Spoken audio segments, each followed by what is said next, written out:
Hey guys, howdy. Come on in Libby's Kentucky Kitchen and I'm going to show you what we got cooking today. My guys love cherry cheesecake. Well, guess what Mama forgot to get for Sunday dinner? I forgot to get the cheesecake instant mix thing, right? So I said, well, honey, how am I going to make a cherry cheesecake? I've got the cherry pie filling that you put on top, so we're good on that. And I have Jell-O cheesecake. So we're going to make up our own little recipe. And I have, an 8-ounce block of cream cheese. So this is either going to work really well or it's going to be a really big fail. So, but we're going to do this thing. So what I'm going to do is I put my half a block, I just used half a block of cream cheese in here just because I didn't have time to set it out and let it get soft. So I stuck it in the microwave for about 30 seconds and then just kind of stirred it around, right? So it's good and soft. To this, I am going to add about, this actually amounts to, 4 ounces, which is a half a cup, right? So I'm going to add about another half a cup of powdered sugar, just regular powdered sugar. Maybe not a whole half a cup. I might start with a quarter of a cup and taste it and see if that is sweet enough. So I think that's what I'll do. I think I'll start with about a quarter of a cup. And I'm just going to mix this together.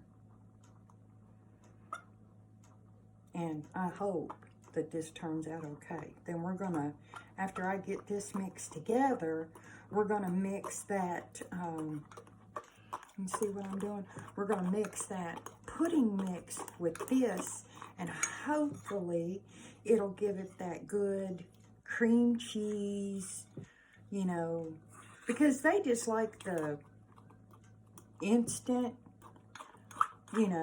cheesecake thing that you get in a box, right?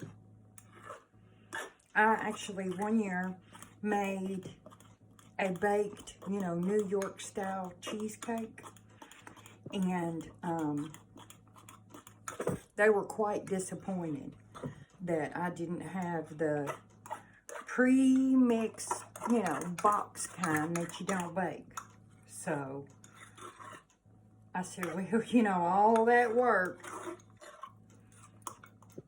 And I think this is going to be fine. It's kind of like a cream cheese icing almost, That's kind of the consistency I was going for. So then our next step is going to be put our pudding in our bowl.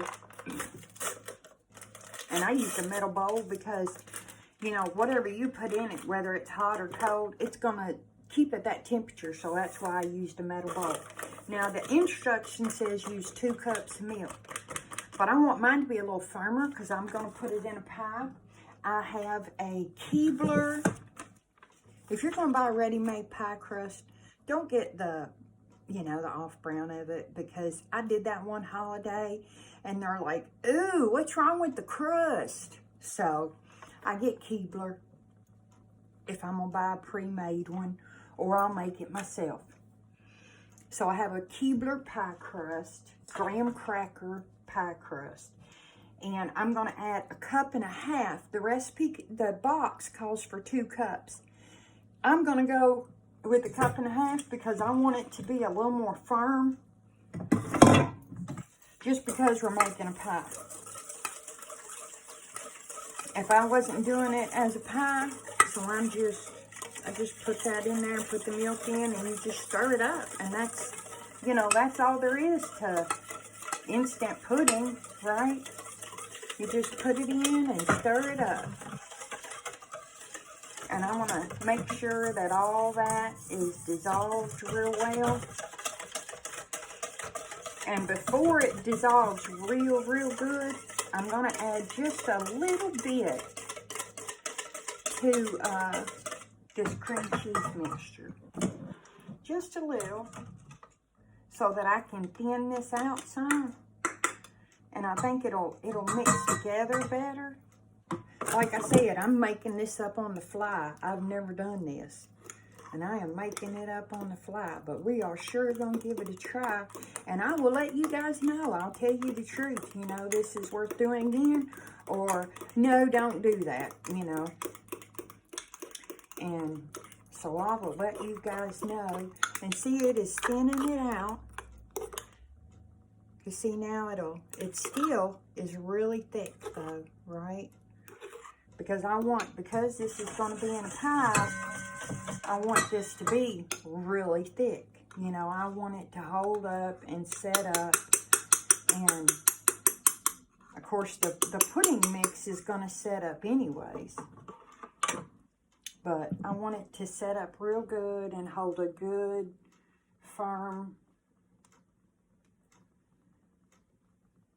you know, cuttable pie, so that when you cut into the pie, it's going to hold its shape and not just run, you know.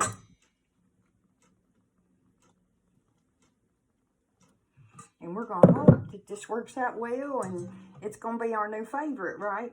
Now those, the Jell-O mixes, the cheesecake one, you know, everybody's got most all groceries has got the box mixes. But that cheesecake one's kind of hard to find. See, now it's already kind of starting to set up and get solid. So I'm just going to kind of whisk this all in together. And, you know, I even thought about putting a little bit of Cool Whip in with it and make it like a creamed cheesecake. I don't know. What y'all think? You think I should or not? It's still pretty thin right now. Of course, it'll set up more, too. What do you think? Y'all think I should put it in there? Let's see. I think I got some.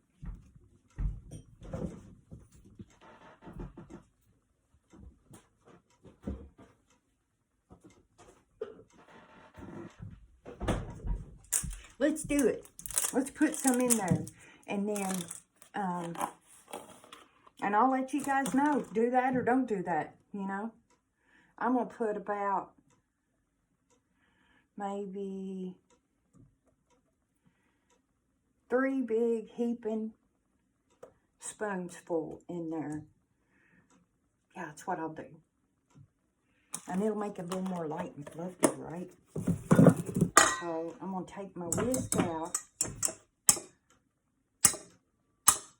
There we go. And then I'm just going to kind of fold. Let me see if I can get that up there where y'all can see it. And I'm just going to kind of fold that in together. And now it's firming up now. I can see it. Reckon we ought to taste it and see what it tastes like? I think we should. If y'all was here in my kitchen, would you taste it for me? Be my guinea pig for a recipe that I've never made, just something I thought up, right? This is just kind of something I thought up. And so we're going to see how well it works. It'll either work or it won't, right?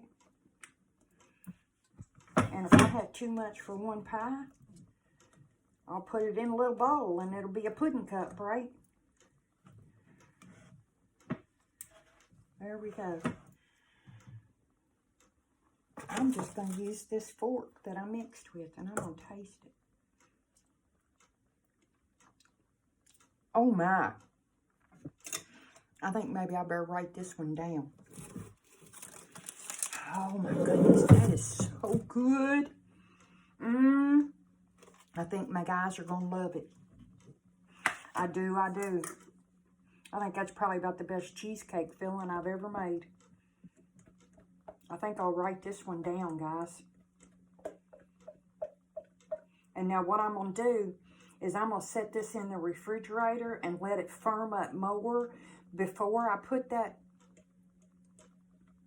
cherry on there. That way it'll hold up, you know, it'll hold that cherry better.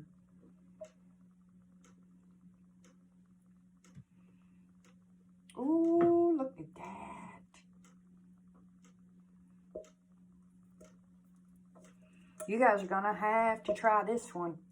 Like I said, I'm going to, as soon as I get off here, I'm going to write that recipe down.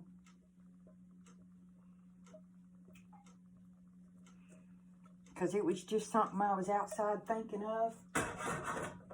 And thought, I'm going to try this and see how it turns out. So we just invented a recipe together. Thank you guys for helping me in my kitchen. And so here's our pie.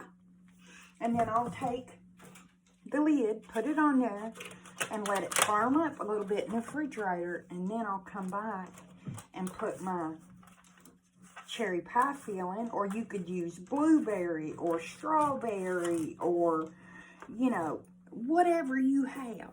You can use that to make that, you know, you have a blueberry cheesecake or strawberry cheesecake or cherry cheesecake. But my guys, their favorite is cherry by far. You know, hands down, that's what they love is cherry. So, and I think maybe we might get on here and do a Black Forest one sometimes. The guys like those. So, I will put the cherries on later, and I'll show you guys what it looks like. Thanks for coming in my kitchen this morning and sharing with me and helping me come up with new ideas. Yay, and that's going to be a good one. All right, thanks guys. Bye. Love you.